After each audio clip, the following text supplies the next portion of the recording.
So what the is going on in the economy right now, where everyone is living paycheck to paycheck and everyone seems money stressed? Now, there's people out there that say you should spend less than what you make, but the problem is the spending is increasing at a higher rate than what you're making. Some of it is the fault of corporate America. They're not giving us enough increases in our wages. And some of it is to do with a lot of our frivolous spending, making ridiculous decisions on purchases. But some of it is beyond our control. In this CNBC video, they deep dive into why people are living paycheck to paycheck and what you should do to get yourself out of that situation. But before I start, I would love if you hit the like and the subscribe. I'm trying to get to 1,000 subscribers. With your help, I would definitely get there. Think of it as like a digital tip and it's costing you nothing. And hang around to the end of the video where I tell you exactly what you need to do to get you out of that paycheck to paycheck mentality. Now let's start the video. The average American says they need to earn $233,000 a year to be financially comfortable.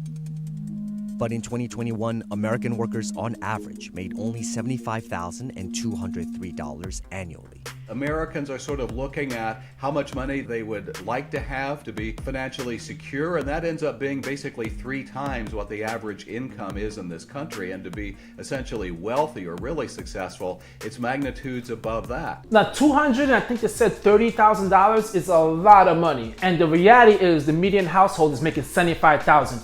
With that being said, to some people $75,000 is enough, but can you imagine having that stress of knowing, yeah, I got $75,000, but I want to triple that amount of money?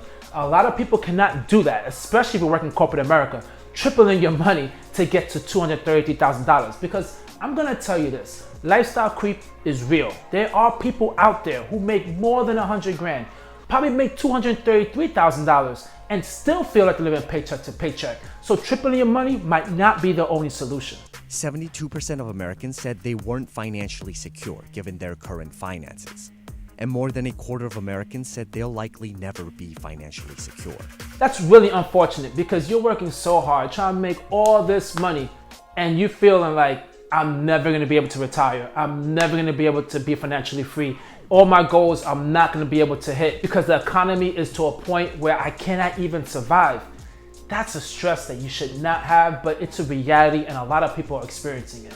With well over half of Americans living paycheck to paycheck, many are failing to meet some of their modest financial goals. There are actually millions of people struggling. It's not something that people want to talk about, but if you're in a place where your financial security feels super precarious, you're not alone.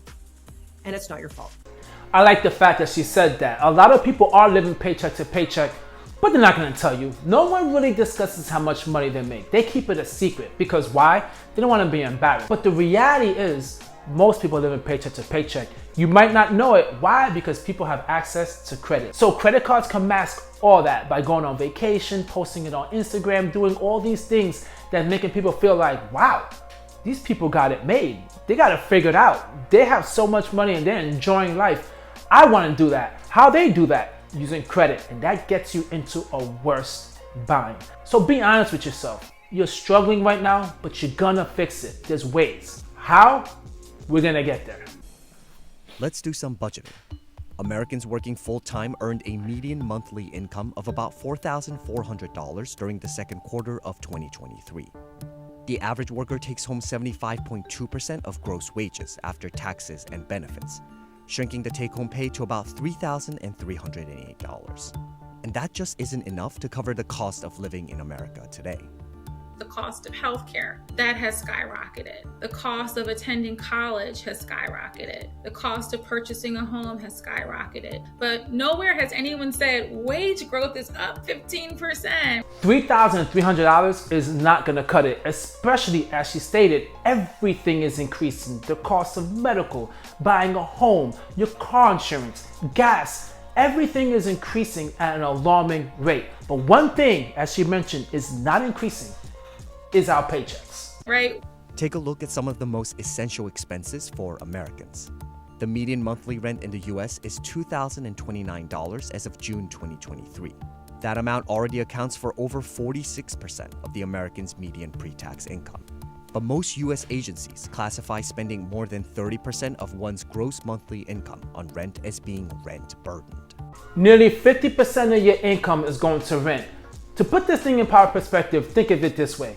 2 weeks on your job, 50% of your month of you working is only going for you to pay rent. The other is going for your other necessities, your other bills, your utilities. That is something that has to be so much of a burden. I rented before, and I'm gonna tell you this, whenever the economy is booming, your rent goes up to an alarming high rate. I remember when it came time to renew my lease, a lot of you guys probably feel the same way. You cringe because you really don't know if you're going to be able to afford to stay in this location when you're in now, or you have to move, which brings a whole more different expense and way more stress because no one likes moving. Meanwhile, the median mortgage payment for a 2,400 square foot house was $1,957 per month. However, a common rule of thumb advises spending 28% or less of your pre-tax income on mortgage payments. For the median gross monthly earnings, that translates to just $1,232. Now, I want to make you aware of this. Right now, some of you are watching this video and you see that rent is more expensive than buying a home. So you do whatever it takes for you to buy the home. That's not true. The best thing you want to do in this current situation is rent. And let me tell you why. One thing you're not considering is this. You have to pay for your own repairs. You have to pay for a homeowner's insurance. If you want to remodel, you got to pay for that. You want to paint, cut the lawn, all these extra expenses that you never had to worry about. Well, guess what? That's something that now you would need to pay. And getting a home is quite honestly not that difficult. You get an FHA, put 3% down, you're good to go. Even if you're paying more than your rent by $100, $200, your answer is going to be, well, at least this is mine. I'm going to build up this equity, which is never 100% guaranteed. You could buy it in a bad time in the market where you're not going to make as much as you expect. So the whole renting or owning a home really comes down to how much money you could put down in down payment. And if you're seeing, in order to get a $1,200 mortgage payment, either you're going to buy a house that needs a lot of work in a cheap area, or you need to put down a hefty deposit. But how are you going to do that when you live in paycheck to paycheck? Housing is also the reason why cities have become more difficult to afford. Americans said it would require more than $1 million in net worth to be financially comfortable in places like San Francisco, New York, and Southern California. This is why we've seen some migration or mobility around the country where some people say, I'm living in a high-cost state like California or New York. We really want to sort of pack up and go to an area that's less expensive. And one of the ironies of that is those places that were cheaper before are now becoming more expensive. See, that's the ultimate dilemma. A lot of people think it's easy to just get up and then just move to another city that's cheaper, and voila, everything is solved. It doesn't work that way, especially in this current situation we're dealing right now with this whole remote and hybrid type work. You might be able to keep your same salary and living in one of these high income cities and bring it with you to these other cities that you'll be able to live like a king or a queen. But the problem is this, as you're seeing, there's a big push to bring people back into the office. So now if you have to go back into the office and you don't live in that state, guess what? You have no job. And then the job you're gonna be looking for is gonna be in an area where they're not gonna pay as high because it's not that expensive to live there, unless you can work remote. But as I said, we see it's a big push to get this removed. Working fully remote seems to be something that they're not budging and they're not letting us get that option. And at the same time, for the people who are living in this city, living paycheck to paycheck, now you're moving in, causing the prices of homes to increase, causing the prices of goods to increase. Now it's pushing them out to go where? There's not other many places you could go. Americans spend on average $690.75 on food every month, according to the latest data from the Bureau of Labor Statistics. Get health expenditures that cost the average Americans $96.42 every month. And you get a total expense of $2,816.17 for renters and $2,744.17 for homeowners. That amount already accounts for 85% of the median take-home pay for average American renters and over 82% for an average homeowner. Now we all know you cannot buy groceries for $690 a month. That's way cheap, unless you're just one person living in your home. That's probably the only way that'll work, because groceries are getting to a point where it's ridiculously high. That's the stress. 85% of your money is getting thrown away for just being able to pay for your rent or your mortgage, for your food and your health. But We have not discussed utilities. We have not discussed your light bill. We now have discussed savings, investing, all the things that would get you out of working that 9 to 5 and having money when you retire and enjoying life and having financial freedom. This seems to be where the trouble lies. It's not realistic in today's current society to be able to save and work and build financial freedom. But I'm telling you now, hang around the end of the video. I'm gonna tell you exactly what you need to do to get you out of that. Budgeting experts advise Americans to spend just 50% of their net income on essentials, 30% on wants, and 20% on savings or paying off debt. So here's the paradox with that whole 50-30-20.